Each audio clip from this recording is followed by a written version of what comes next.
Hello, this is Tak Chung from Walk with Tak. Welcome to my YouTube channel. If you enjoyed this video, please like, subscribe, and share. Please feel free to write to me at walkwithtak@gmail.com if you have any question regarding to this video or any other videos that I've posted in the past. If you have any videos that you would like me to make, please let me know. I'm looking forward to hearing from you. I came to the United States when I was 18 years old to attend college in Wisconsin. And during the first summer, I worked in a Chinese restaurant in Chicago, Chinatown. And I remember in that restaurant, the most expensive item on the menu is stir-fried lobster, and they call it Cantonese lobster. People don't order it very often, only on special occasions. And I heard people talk about it, and they all love it. And I always want to try it, but of course, I don't have the money to pay for the dish like that. Just before I leave at the end of the summer, the owner of the restaurant asked me that they're going to cook a dinner as a go-away meal, and I can order anything that I want on the menu. And I said, well, I would like to try the Cantonese lobster. He was a little bit hesitant, but nevertheless he agreed to it, and I fallen in love immediately. So over the years, I have tried to eat as much lobster I possibly can. And recently, I noticed that there are some lobster on sale. There are frozen lobster tails. And I said, maybe I should give that a try. So here is my demonstration of my best method for cooking lobster. I think it turned out really well. Now, first of all, I cut the lobster into pieces as demonstrated in here, so that I can stir fry it. And in fact, this is probably, in my mind, is the best way to cook lobsters. And so before I test out whether my method will work well in cooking lobster, I went to a restaurant and I ordered Cantonese lobster on my birthday about 5 years ago. And I want to use that as a reference point to see whether the fresh lobster in those restaurants will match, or my frozen lobster will match those lobsters. And it turned out to be, actually, I was very surprised. So let me show you how I do this. Now, reasoning for cooking this approach is that I noticed that all shellfish will cook best if they are cooked slowly. So in order to cook the shellfish slowly, I'm going to cook them with vegetables. So in this case, I'm going to use a combination of different vegetables for this dish. I start out with some cauliflower, with some green beans, and with some red cabbage. The concept is that the vegetable will provide a buffering so that the lobster will cook at an appropriate temperature, will not be too hot, because if it's too hot, it will overcook it. And another thing that I learned from cooking shrimp is that if the shellfish has the shell on it, it protects it against from overcooking. And the end result is that you will produce much tender and moist outcome. So in here, I'm first going to stir fry the vegetable first to make sure that they cook to the texture at least close to what I want. Again, this is an example of sequential stir frying. The ingredients I want to cook longer, I put them into the wok first, and this will allow me to give them a head start in preparation for cooking other ingredients that will take less time to cook. So now the vegetable is about probably, I would say, 50% cooked. I put in the lobster. Now this is the part which is really critical, because when I put in the lobster, I want to make sure that it cooks relatively slowly. As you can see that I continue to stir fry the content. The progress actually is pretty slow, and I control the heat. I turn down the heat a little bit. I do not want to have the heat too high. But having the vegetable in it is much better than if you cook the lobster all by itself. And this method has worked very well with shrimp. When I cook shrimp, if I want the shrimp to come out with the perfect texture, I always cook the shrimp with the shell on it. And this method is a way to, it's like an insurance policy to make sure you do not overcook the ingredients. I also use only limited amount of oil, because if I use a small amount of oil, you notice that the bottom of the wok actually have almost no oil in it. and this will keep the temperature just about right. The oil will maintain the temperature, but some of the ingredients, particularly on the outside of the ingredients, will have a chance to come into the contact with high heat, and that will allow those ingredients to become char.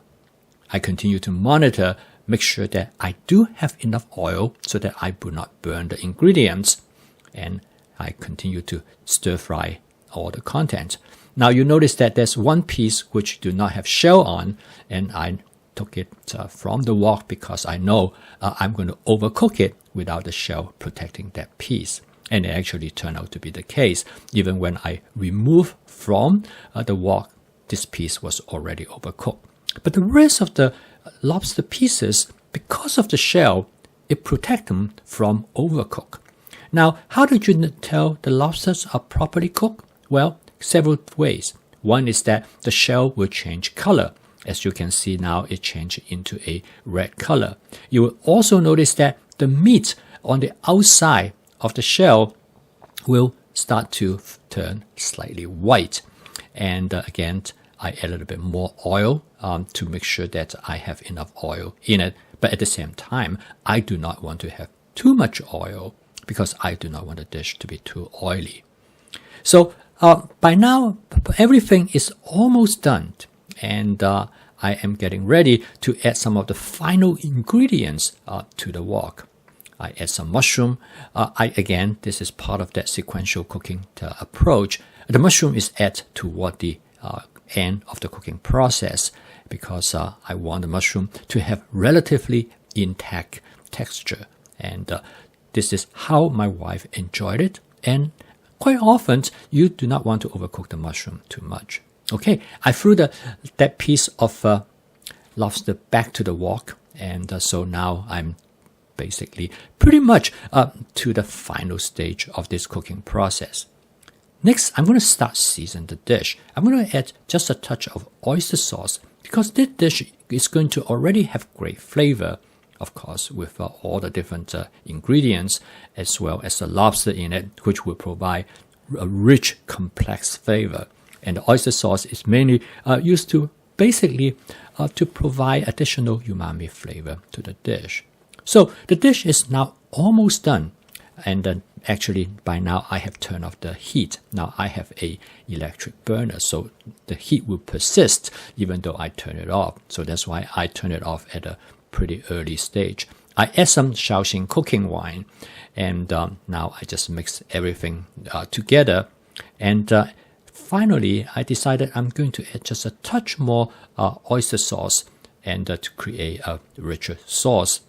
So a few more stir, the dish is done. I add a little bit more water to it to create a light sauce. Again, you can manipulate the sauce in whatever way that you want. Now, sometimes I would like a dish with some sauce, but most of the time I like it with very light sauce because if the sauce is too heavy, then it overwhelms the natural flavor of the food ingredients. Now the dish is almost done. Now the next is that I'm going to transfer the dish and put it on top of some pan-fried noodles. These are angel hair pan-fried noodles, and I cook it ahead of time before I cook this dish. These pan-fried noodles provide an excellent complement to the vegetables, and the sauce will help infiltrate the noodles and give it great flavor. Now, you can see that this is a relatively complex dish, and the reason that I can do it with such quickness and efficiency is because of advanced prepping. All the vegetables have already been prepped in advance, so all I need to do is add them to the wok during the cooking process. And the only thing I did is that I thawed out the lobster early during the afternoon, and I then cut it up into these pieces. Now, cutting up the lobster into this piece is really important because it allows you to cook it much faster than otherwise possible. As you can see, this dish took only about 6 to 7 minutes to cook, and otherwise it would take much longer. Now, stir-frying the lobster has a tremendous advantage because you have ultimate control of the doneness. And by adjusting the sequence of how you add different ingredients to the wok, you can further control the texture of all other ingredients. Okay, to top off this dish, I have some salmon that I fried earlier.